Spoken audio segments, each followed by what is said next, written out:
What is up, Facebook world? This is Kimberly and Connor Tracy over here at Big Red SEO, tuning in with you on this beautiful sunny Friday in Omaha, Nebraska. We actually had a call with a client in Seattle, and they have sun there as well. So I'm not sure if anybody within the globe is not experiencing sun, but hopefully you do have some of this vitamin D coming down at you and enjoying that.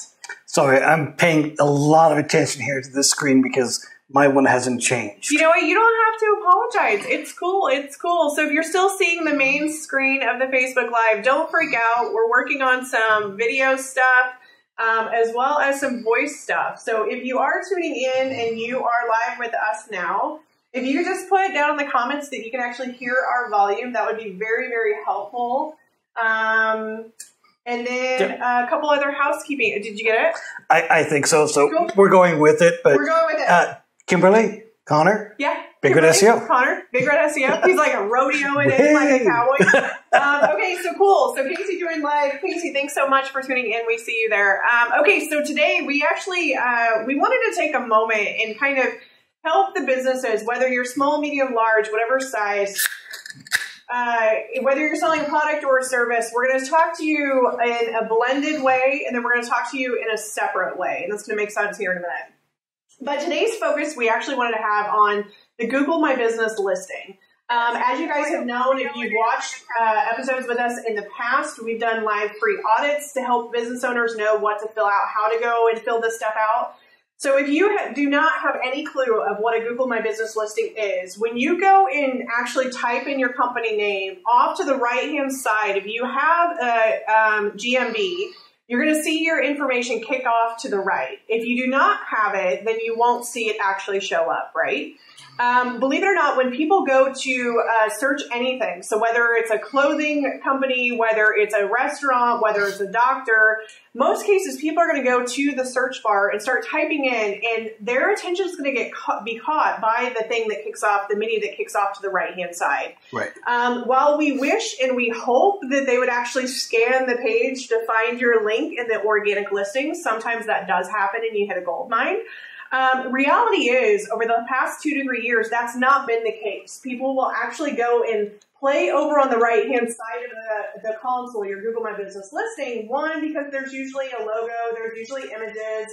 They can find your hours. They can figure out what you do. They can, if they need to click to call, they can do that. If they need directions, they can do that. And again, the experience is different based on a desktop and a mobile. So if you're on a mobile, it's going to show up at the top, right? Versus on the desktop, it's off to the right-hand side. What a lot of businesses do not realize is, did I misspeak on that? Okay. No. I'm paying attention to Kim. All of a sudden, it's like, what I do? What a lot of businesses do not realize, especially when it comes to SEO, SEO is a huge pie, and there's multiple different slices in the pie that happen. It's not just one thing, and actually, it's not even just on the site. SEO has on-page tasks that need to be performed, as well as off-page tasks that need to be performed. Within the SEO pie, Google My Business listing is actually a driving factor in that. And what I mean by that is there might be a chance that as you're growing your online presence, you have limited visitors actually hitting your website and your Google Analytics, right? And you might, depending on the product you're selling, you might actually have limited people purchasing from that. However, they might actually be dropping into your Google My Business, picking up the phone, or clicking the contact right through that actual area. Mm-hmm. I'm going to have Connor in an expert way kind of dive in on if you're selling a product, how to be able to maximize that, because a lot of people don't go through and fill this stuff out. And then Google actually launched in April some really cool stuff in this listing that if you actually don't have these checks already, those boxes already checked, you need to do it. You need to do it, one, because the Google My Business listings traffic is actually a little bit down. And the reason for this, and Connor will dive here in a second, is because people aren't actually going to find stuff because they assume things are closed, right? They assume that there's something not there, and Connor has some stats and statistics. But today, if you don't already have it, get a piece of paper or get a pencil, because he's going to talk lightning fast, lightning quick. Or if you're a person that likes to type things out, just put somewhere, some area where you can actually write some notes down, because this, guys, is a gold mine. And if you take action on it, you can grow your business. You can grow your online presence, but more importantly, you can start to get leads and actually be an industry leader before people even drop into your house of a website. Does that make sense? Right. And I think with that, I mean, that really is the most important part about all of the Google My Business stuff. So, that coffee's hot. Now more than ever, the actual conversion, the actual person that's getting the information from about your business, they're not actually coming into your website as much as what they used to. Yep. They're doing a search inside of Google, and then on the right-hand side, they're finding the business. They've got access to the name, the address, the phone number, directions, any specials, any postings, for the Google posts down below, some pictures and things like that. So the conversion now is happening more within the search engine than it is actually happening on the web page for your own business. Right. So because of that, the information in Google My Business must be updated and must be regularly updated. And one of the things, we're dealing with the whole COVID thing right now, right? So as Kim said, traffic is down across the board. It's not just in one or two sectors. It's across the board. So I've got my phone. I've got my stats. I just got to grab it here because this is where you like sing a tune. And we have a new mic, by the way. I have my own volume control system. Yeah, so we did buy new microphones. So we bought Comica or Comica, something like that. Anyway, phone. Stats. I've got it right here. So yeah, now Kim has her mic and I have mine. So hopefully everybody can hear us, and I'll be able to do some audio mixing after the fact. But there was a study done just recently by Reputation.com, and they surveyed 80,000 U.S. listings within the last month. Okay, so this is right in the middle of everything being shut down. And what they're finding is that 59% of impressions are down on average across the board. That's everybody. That's restaurants, coffee shops, clothing stores, auto dealers, web designers like ourselves. Everybody across the board, traffic is all the way down. So 59% down. Now, when I say all this, it's not that you shouldn't take care of it. So this is definitely not something to say, well, if traffic is down, why are we even talking about it? I was going to say, really quickly, let's frame this up. We want you guys to look at this as the glass being half full, not half empty, right? It never feels good whenever you actually see your percentage of any console going down, especially when it's marketing, right? Whether it's social media, Google My Business listings, your rankings, whatever it is.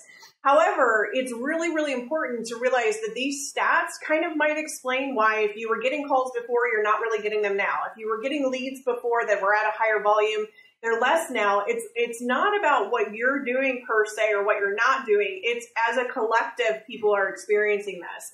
If you've been riding with us for a while, this is our 102nd episode, you know that we're one of those people that are like, hey, just because it's slowed down and the percentages are lower, don't stop. This is where you can actually quantum leap forward if you stay consistent and you continue to build, right? Yeah. This really, now that everything is on that downtrend, within the next 2, 3, 4 weeks, it's going to spike back up. Yep. So now is the time to make all those preparations so that you're ready for when everything does come back. So one of the other things that they gave stats on, the amount of clicks, so that's clicks into a website, clicks for directions, anything else, that's down 37%, which is really, it's down. And the other one then is the calls. The click to call is down by 21%. So right now, everybody just assumes every business is closed, pretty much. Nobody's getting directions. If I need directions to the golf course, I'm no longer using that. I'm not getting directions to go to Shields to go look at sports equipment because, I'm such a sports guy. So as a result, everything is down from there. But on the good side of things, now is the time to prep everything within that section so that when everything does start to bounce back, and things are bouncing back, it's May 1st, so there's a number of states that have already said they're opening up. May 4th is another one. That's another big turning point. I'm not saying that people are going to rent out their house and go directly to the store right away or directly to the restaurant or start buying products, but that turn is starting to happen. So right now, with the analytics being down, this is the prime time to get things in there. So you do want to make sure that your hours are updated.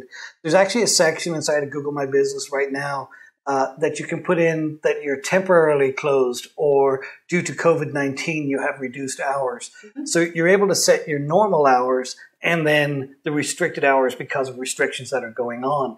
So take advantage of that and add those in. But the moment that you're back in full swing, remove that COVID-19 stuff. Yep. You know, we are seeing it having a negative effect on websites, both from the amount of time somebody's staying on a website and whether they're browsing around and doing things. We're seeing people putting banners at the top of the page due to COVID-19. We're restricted on shipping and whatever else. That's fine to be restricted, but I would put that on the checkout page. I wouldn't put that as being your opening pop-up and saying, hey, we're restricted staff. I understand you have to make the message, but that shouldn't be the selling point the moment I get into the website. You look at all the big guys, nobody's doing it. Well, and we've had internal conversations that's kind of going left field on that. Definitely make sure that you put temporarily closed if you are temporarily closed, or at least adjust your hours, right? The other thought process, and maybe we can talk about that down the road, is if you decide to put a message on your website, again, like determine where you want it. Maybe it's important for you to have it as the first thing when people load. However, find a way to create a message where it's less about the virus and more about you being there to help serve people in your normal, consistent way. Of the highest service, the greatest integrity, quality, yada, yada, yada, et cetera, et cetera. Having it be less about the virus, right? Thank you, everybody, so far that's tuning in live. Love that you're here.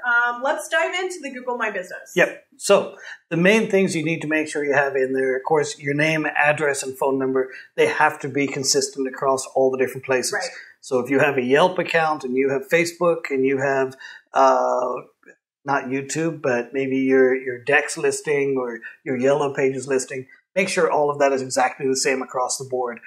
Update your business description. So we're finding in the last couple of weeks that making tweaks on there is actually adjusting where you sit inside of the map pack. When I talk about a map pack, when you do a search online for a particular business, if you search for SEO in Omaha, for example, there'll be 3 businesses listed inside of the map along with all the organic stuff. Right. And then from there, that's actually getting adjusted based on the description, the keywords being put in there, how often that's being modified. So go in there, make those modifications. We just did ours there a couple weeks ago. And if you're seasonal, make sure you definitely go in there and adjust your description based on the season, right? Mm-hmm. So if you're a contractor, a landscaping company, you do decks, you do pools, you do dog poop up, I don't know. Go and actually create the description relevant on the times that we're in right now, meaning what is the season that we're actually in. If you actually sell clothing or if you sell a product that's like very colorful and vibrant, make sure you put the season in there that we're actually in versus winter, right? Just make sure that you put a tickler in your calendar that once the season's done, you go in and you readjust as well.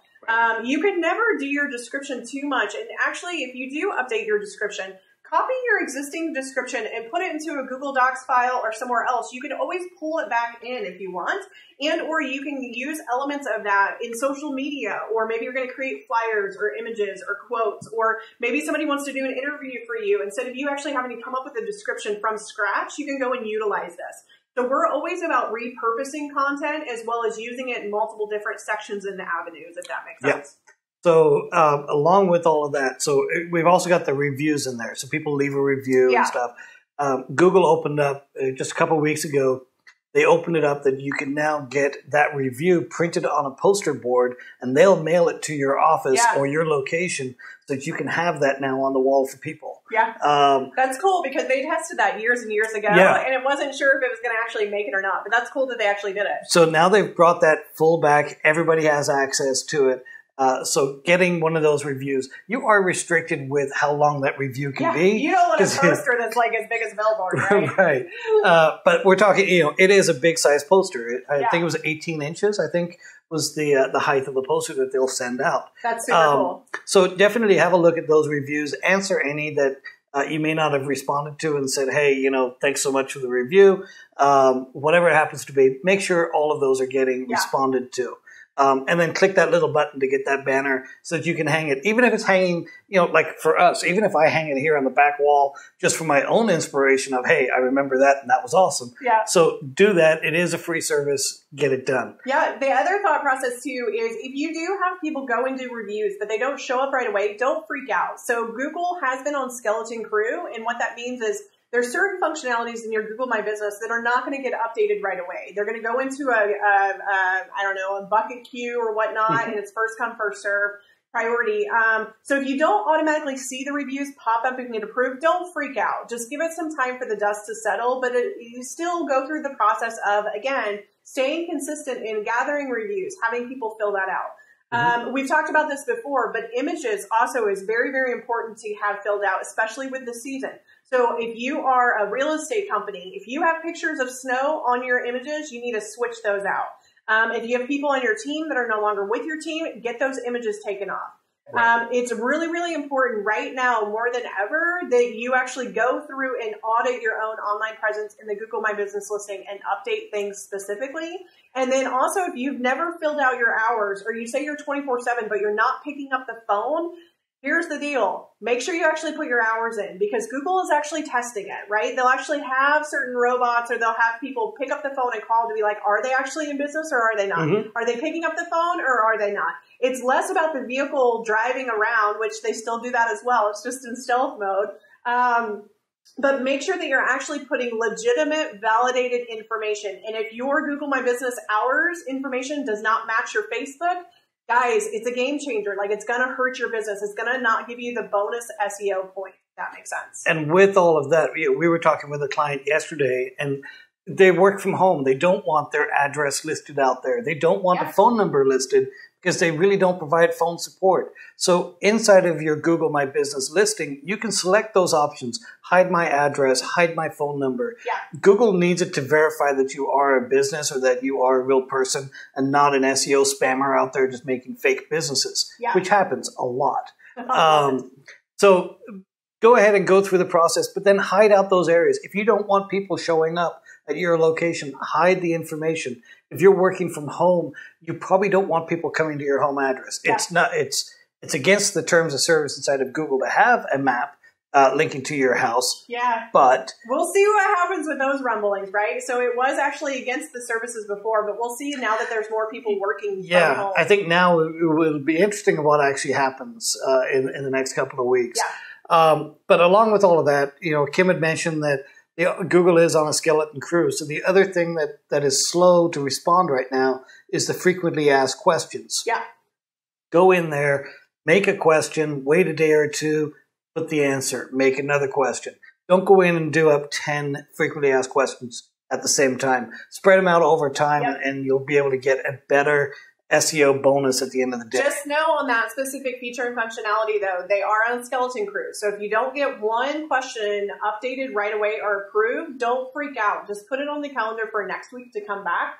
We've actually done testing and we're still waiting to get certain things approved. So don't freak out about it. But again, add it to your calendar and do it. So you guys might be wondering, okay, they're talking about Google My Business. I've tuned in a couple videos. I've learned this before. What does this have to do with lead generation and SEO, right?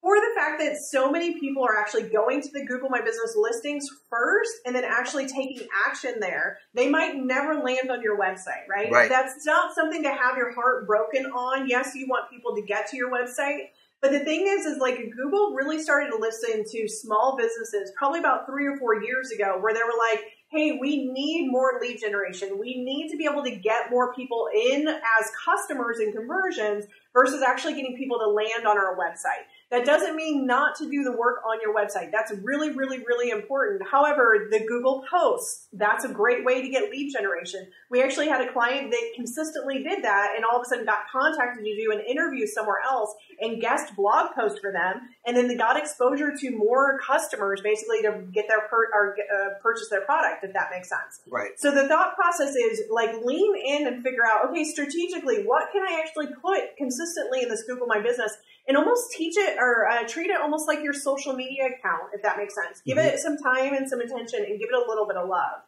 And then with all of that, it's one thing to say, go in and do all these things. Yeah. But you need to be able to see what the results actually are. Yeah. So when you log in, if you go to google.com/business and then log in for your business listing, on the left-hand side, there's a piece called Insights. The Insights is what shows you how many times your business was listed in a search result, how many times people actually looked at the map, how many times people clicked to go to your website or clicked to call, what day, what's the busiest time of day. As you can tell, Connor loves data. He loves research, huge right? on data. But this is really, really important to make sure you go and look at the stats and look at the statistics to figure out, hey, what's going on, right? And where this comes from, we were talking with a client and they're saying, we're not getting the traffic into the website. And sure enough, their traffic to their analytics into their website had dropped down. But then when we looked at the insights inside of Google My Business, that was off the charts. Yeah. So when you look at both of them together, and that's one of the things with SEO and Google My Business in particular, it's just a piece of the puzzle. Right. It's not a piece of the pie, a slice of the pie. Yeah, it's just one little section of things to do. So the other item that came up, I'm sure, do you have something? Yeah, no, I was going to say, if we could, so we've been talking to people that have services as well as have products, right? Now we want to branch off and talk specifically to those that sell products. So I'm going to have you dive into that. Yeah, so I just moved my phone from, you probably saw me moving over. So last week, Google made a big announcement. And I say big, it was huge in my world. So huge. So basically what they've done, they've now opened up Google Shopping to everybody for free. For free. So what this is, years ago, so 8, 9, 10 years ago, I think it was 8 years ago, Google had what's called Google Shopping, and you could upload your products to Google and then they would show that in the search results. You see it right now. When you do a search online, and on the right-hand side, it'll have Google Shopping ads, and you'll see the pictures of shoes or stuff, everything else that you're looking at. I'm doing research on jump rope. Yeah, you search that for Kim, and on my side, it's cameras, microphones, and everything else. You can hang in the house. It's all over the place. So, but basically now what they've done, they've reopened that up that anybody can upload and it's free to do. It used to be a paid service, and now as of last week, it's not. Well, why would Google do that? Why would Google do that? Yeah. You guys have products that you sell. Hopefully you're taking notes. Yeah. It used to be called the Google product feed, but now there's a section that, again, you can upload. If you go into Google Merchant, you're able to upload the information inside of your shopping cart, whatever way the product feed comes out. You can now just have it automatically send that feed to Google. If you need help with that, contact us. That's stuff we do. So we can assist with that. There's my pitch. It was like incognito. So anyway, that can now be put in. But why would Google do this? And it's basically because of Amazon. Google is losing a big share of the shopping market to Amazon. Yep. So as a result, they've now opened that up. Anybody can upload. And it's not just Amazon either. It's like Etsy or any of the other shopping, but Amazon specifically, they've opened it up. Just like they've opened up their video service now for Google Meet. Yeah. They opened that up and now it's free. They're going head to head with Zoom, if that makes sense. Yeah, Zoom is a paid platform, and now Google Meet, which was only for people who had Google Suite, which is the business version of things. It was only for that level, but now they've opened it up and it's all free because Zoom has taken over the market and Google needs to get back in there. So what does Google do? Give it away for free because the other guys are charging it. So let's go ahead and give it away for free. So Lovely asked a question, and I think you might have clarified this. She said, is this Google Merchant Center? ? Yes, it is. Yep.